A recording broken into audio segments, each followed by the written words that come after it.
we were at the barn this morning, and this afternoon the grader was on the track at 10:30. They were working hard on it, and I had said to Amy, there's no shot they're going to qualify. Now the temperature was dropping. It's starting to snow now. But even when I got to the track at 10 to 3, so we were supposed to warm up at 3, I went up to the track, and Jason said, they pushed the qualifiers half an hour. It's a mess. We were about to just say, there's no point in qualifying these horses on this track. What's the point of putting a muddy line on the horses? And we walked out the track, Jason and I. It wasn't too bad. The problem I had, and to be honest, the only reason Century Legion was in to qualify was because I'm going away next week. So he was ready to go, but I told you I want to see more. I want to see him in a better setting than that. And when we went to warm up, he seemed okay. Now, originally I was going with Trevino. Tyler Angus was going with Rosetta. Jason Merriman was going with Century Legion, and Jason McGinnis was going with Leggy. Justin Irvine walked in the paddock minutes before we went on the track, and Jason took himself off of Leggy to put Justin Irvine on. Now, Century Legion made a break warming up in the exact same place he had made a break in the qualifier. So all this stuff, forget what I just said about making a break in the qualifier. All this stuff is swirling around. What are we going to do? Well, he took the flip-flops off him. I want a little lighter shoe on him. I think he's got a 5/8 on. I want to lighten him up a little bit. He did touch his outside knee. Now, I believed when we came out of the turn that he touched his hind leg, come up, touched his knee, and just rolled off stride. But when I got pulled up to the turn, the only good thing about the mud is that it was on the boots, and you can see any marks that are on those hind trotting boots. There wasn't one. There was a little blood on his right knee. We had taped it up, and it looked like he touched it. And you watch the replay, even in a fuzzy qualifying video, you can see what I'm talking about. He reached up, touched that knee twice, and made a break. So, how do we change that? It's not. I don't think it's a difficult fix. I don't think we'll put him into qualify next week. In fact, if we move Tenacious Hanover over to Northfield, if we move Ready for Landing, now I am going to put Ready for Landing in the sale on Monday. We'll do a sale video later on today. I am going to put them in the sale on Monday simply because I see the problems getting the horses in, and we have Irresistible Sun and Mounts for All, yes, but Memory and Imagination, both fresh, both qualified, both ready to go.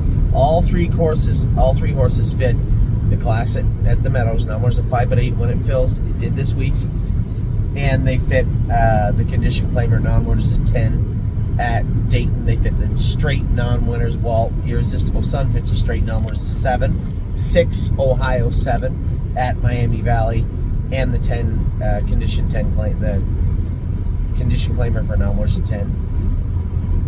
I don't really think he fits in the class he's in. In fact, I kind of wish we didn't enter him in Northfield on Sunday. Now he'll use that trip for a start on Lasix, 8-hole, take him back, race him, see how he feels, and he'll use that trip to his advantage down the road. It's a workout, but a tough bunch again. I want to refrain, and this goes for all of our horses, I want to refrain from racing our structured horses, our conditioned horses, so horses with less than 10 wins in with aged horses. I want to refrain from doing that when I can. It's not a good fit most times, and when we have those capped condition races, we should be in those until we're out of those. So Memory and Imagination is not in one of those. He's in like a non-winners of 6 or 8,000, also eligible non-winners of 8. It's not a good fit, especially on a half-mile track. So he'll either be going to the Meadows or Miami Valley. Eventually you may see him or Irresistible Sun show up in Ontario if we swap out Mounts for All. I don't know yet. We have the horses for the classes. Problem is we have just a hair too many, right? And when it comes to ready for landing, he did have a short break and came back, so he's not tired in any way, shape, or form, but he has hit that 6-win plateau. He is now up in, because he is not an Ohio bred, he is up in that non-winners at 10 class where it's going to be a problem. Nevertheless, that's a video for the sale video. The issue we have at hand is too many horses for that class, so if we move out Ready for Landing, put them in the sale. If we moved Tenacious Hanover out of Tim's. Does free up some space. Now, I am a little leery. We have two Ontario breds that could race over there. Make no mistake, you can see one of those horses. If Trevino's good enough, which 2-5-2 in the mud on a half-mile track is a long way from winning a maiden at Mohawk. So let's gradually get to where we need to be. He's qualified. He did a great job qualifying. Tyler said he was comfortable. Did look a little bumpy, but you're going to get that, right? Remember, I told you, this is like a 2-year-old version of what you see on Stay Close. A lot of growth and a lot of maturity need to come from this horse. And it will. Will it be enough? I don't know. That'll be up to him. And it will be up to Century Legion also. The break from Century Legion today is simple. Does he need hobbles? I don't know. I don't think we need to go down that route now. We're going to shoo him away from that knee. He just picked at it a couple of times. Put a set of knee boots on him if we want to. Most importantly, we get those boots off from behind. Put bandages on him behind. Sure, we can get his head up if we want. I like that beautiful gait, that low head. He looked great going and looked comfortable. It wasn't until I moved him, and I could have probably stayed on Jason's helmet and stayed trotting all the way through the wire. I guess I could have done that. I didn't think he would run there. He trotted off the car good. He trotted by the half good. Why would he roll off stride? He did that in Ontario to us too, so it really shouldn't have been that shocking to me. But we can get him qualified, and the blood on his knee and the mud on his boots indicate that he wasn't hitting behind. He only touched that knee a couple of times. Not bad. It's not going to blow up. It's not a big deal. We just have to cover it up. Now, do we lighten him up? Do we put hobbles on him? All those are things we could do. I'm not in a rush to do any of them. Just relax. I only had him into qualified today because I thought we'd get him qualified, school him next week, then I would come back the week after and race him. As it turns out, maybe he'll go over to the Meadows and qualify with Tim. I don't know yet. Just relax. When it comes to, we were just talking about Trevino and Green, so I'll lead into him. Trotted good. I just asked Tyler, listen, you don't have to speed him up anywhere. Just go 4 even quarters if you don't mind.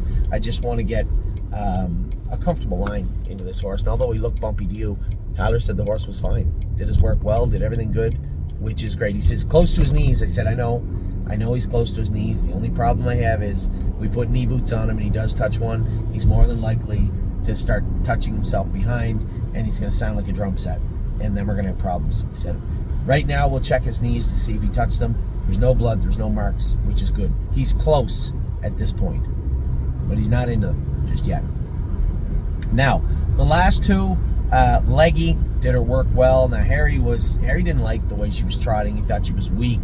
I said to Justin, she trained in 14 in the jog cart, trained the other day in 210 in the race bike with an ear hood and open bridle on, so she wasn't putting her full effort in. I would like to see a mile in 2.4, 2.5, or 2.6 in the mud. He ended up going a mile in 2.5 and a bit, 2.6. I thought it was a decent mile for her and finished up okay. She reminds me a lot of Purple People Eater. Not quite as fast. She got a lot more to prove to get to that speed level. But as far as her gait, her attitude, her mannerisms, she reminds me a lot of her. So we're going to race her accordingly. Jason said, you want to enter next week? I said, it's not a necessity. She's almost there. She's kind of there. If you want to school her once or train her up tight again, go ahead. If there's a spot for her and you want to race her in the maiden, go ahead and do that also. I'll leave that up to you. So that's the plan for Leggy. Now, Rosetta, a little different story. She was touching that right hind shin last year, bruised it. It was a chore to keep it cleaned up. She did it again today. Marked it up a little bit. There's a little swelling on the shin, below the jack, above the ankle, in that shin area. We have lots we can do to mitigate that. First thing to do would probably put a little longer shoe on her, and we'll tip her out. Maybe even with a side weight if we have to. I don't know if we'll go to an egg bar. It might be a little extreme. I think just a little longer full swedge shoe behind. Get some cork on her. That was the other thing, like Trevino or Century Legion was missing. He had no grab on behind. I can't say that it played a role, but I can't say that it didn't either. And food for thought. We got to get him reshot behind and reshot up front. We'll get him out of that. Anyway, that's him. Rosetta, a little longer shoe behind. Probably shim. I'll probably put both shims on her behind. Put a little blunt toe on her up front, and I think that should help. As far as hitting that shin, it's not like she's mauling it. She's pecking at it, and we can get her out of it. It's not. I don't foresee it being a huge problem moving forward. Something that we have to continue to manage or mitigate.